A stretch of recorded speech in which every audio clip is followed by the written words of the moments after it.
यद्यपि प्रभु कहते हैं जो नर होए चराचर द्रोही आवे सभय शरण तक मोही। प्रभु कहते हैं कोटि विप्र बदला गए जाहू आए शरण तजो नहीं था।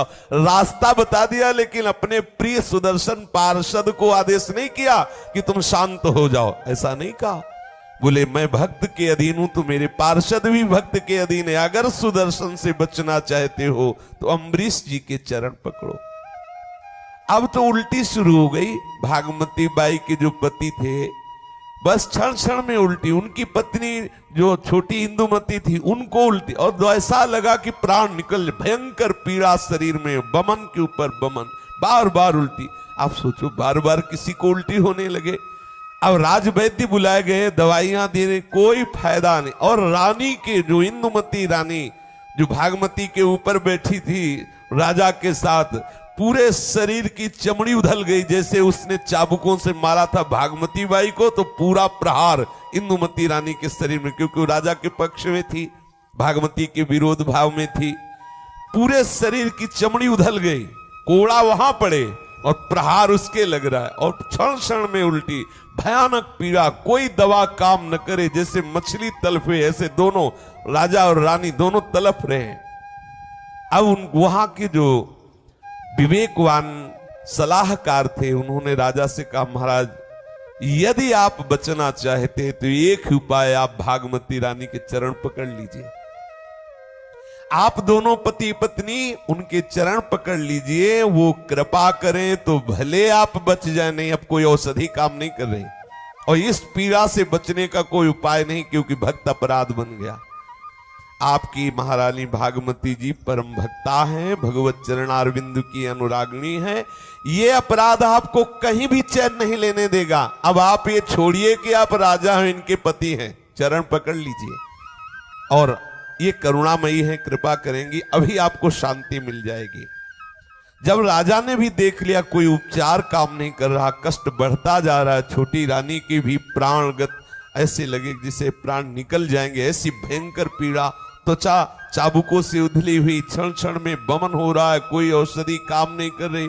अब तो उनको लगा एक ही उपाय जो हमें सलाह दी जा रही, यही उपाय है। भागे और भागमती बाई के चरणों में दोनों राजा और रानी गिर पड़े, और उनका मेरी रक्षा करो, आप ही मुझे बचा सकती हो, मैं अपराधी हूं, आपके प्रभाव को नहीं जाना, मेरी रक्षा करो। उन्होंने बहुत सरल भाव से कहा कि आप इस कष्ट से ही नहीं, अनंत जन्मों के कर्म बंधन से मुक्त हो जाएंगे, आप हमारे राधा वल्लभ लाल की शरण हो जाइए, आप श्यामा श्याम की शरण में हो जाइए। आप व्यर्थ में शरीर सुखों में फंसे हुए हैं, इसलिए आपको ऐसा विरोध भाव लगा। अनंत जन्मों के कर्म संस्कार आपको बांधे हुए हैं, बार बार जन्म, बार बार मृत्यु, ये दंड देते रहेंगे। मेरी बात मान लो, आप श्री श्यामा श्याम की चरण शरणों का आश्रय ले लो और खूब भजन करो, इसी से आनंद। ये है देखो भक्त का स्वरूप। कैसी विपरीत परिस्थितियां, कैसा मारपीट किया, कैसा अपमान किया, लेकिन उनके हृदय में क्या है। जैसे विभीषण जी को भरी सभा में लात मार रहा है रावण, लेकिन विभीषण जी क्या कह रहे हैं, तुम पितु सरिस भले ही मुहि मारा, राम भजे हित नाथ तुम्हारा। ये भक्त की स्थिति है, इसमें किसी और के प्रमाण की जरूरत नहीं, उसका हृदय प्रमाणित कर देता है कि भक्ति के द्वारा उसको क्या प्राप्त हुआ है। भागमती बाई जी ने कहा आप राधा वल्लभ लाल जी की शरण में हो जाइए, तो आप देखेंगे कि वो कितने कृपालु हैं, आपके सारे अपराध क्षमा कर देंगे, आपका जीवन सफल हो जाएगा।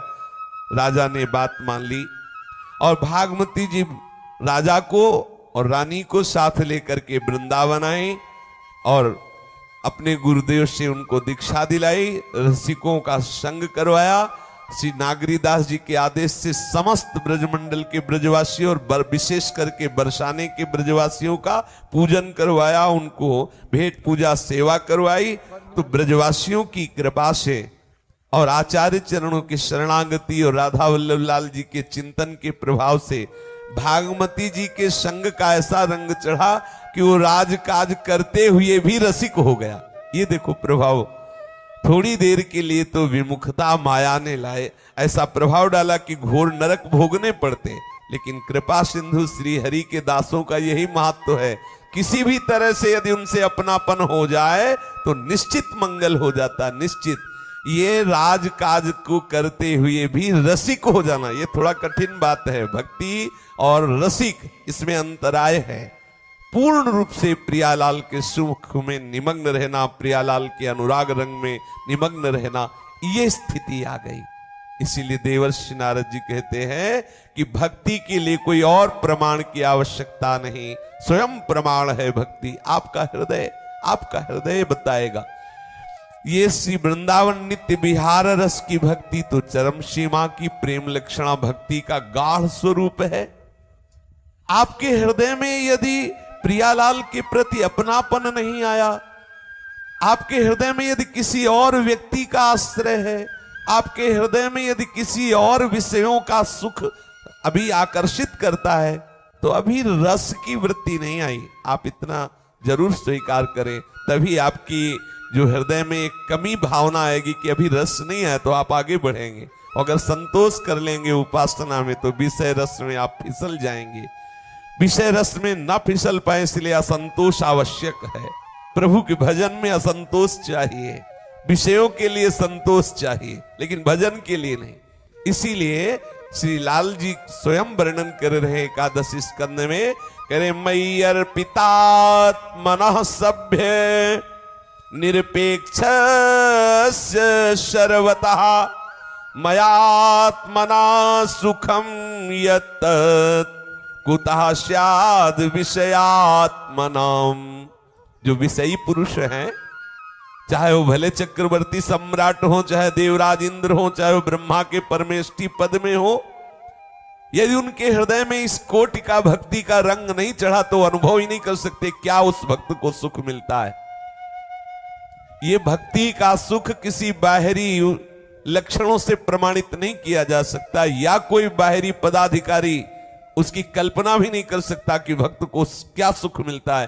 क्योंकि ये जो भक्ति हृदय में स्फुरित हुई, तो ऐसी स्थिति लाती है। इसी में है, न पारमेष्ठ्यम न महेन्द्रधिष्ण्यम न सार्वभौमम न रसाधिपत्यम न योग सिद्धि पुनर्भवम वा मयि अर्पितात्मेच्छति मद बिनान्यत। आहा, इस भक्ति का रंग कैसा चढ़ता है। स्वयं प्रभु कह रहे हैं कि ब्रह्मा का पद दिया जाए, तो वो ब्रह्मा का पद उसके हृदय में लोभ नहीं पैदा कर सकता, जिसके हृदय में भक्ति का रंग चढ़ जाता है। और विषयों की तो बात जाने दो। न पारमेष्ठ्यम न महेन्द्रधिष्ण्यम, वो देवराज के महान सुख भोग विलास वैभव की भी आकांक्षा नहीं करता। वो सार्वभौम सम्राट पद भी नहीं चाहता, वो रसातल का भी सुख नहीं चाहता, न योग सिद्धि, वो योग की सिद्धियां भी नहीं चाहता, न पुनर्भवम वा, वो मोक्ष भी नहीं चाहता। क्यों? क्योंकि उसने अपने मन को मेरे चरणों में लगा दिया है। अब आप विचार करो, कैसा सुख भक्ति का मिलता है, जिस सुख के बल पर वो ब्रह्मा का भी परमेष्ठी पद, देवराज इंद्र का पद और भी सम्राट आदि योग सिद्धियां और मोक्ष तक को भी वो ठुकरा देता है। और यहां हमारी स्थिति, छोटे से विषय को भी हम नहीं त्याग सकते, तो अभी कहां भक्ति का रस आया। इसलिए असंतुष्ट रहो इस बात से कि अभी हमारा भजन वो नहीं होता जो होना चाहिए, अभी वो रस रंग नहीं आया भक्ति का जो आना चाहिए। भक्ति का सही माने में जब रंग चढ़ेगा, तो देह के जितने भी द्वंद्व हैं वो सब निष्प्रभावित होने लगेंगे। ये रंग है भक्ति का। जब आपके हृदय में विशुद्ध भक्ति का प्रादुर्भाव हो जाएगा, कोई भी द्वंद्व आपको परास्त नहीं कर सकता। ये भक्ति महारानी का महान कृपा प्रसाद है। वो द्वंद्वातीत स्थिति, गुणातीत स्थिति, योग क्षेमम त्यजति की स्थिति में भक्ति महारानी का रंग चढ़ता है।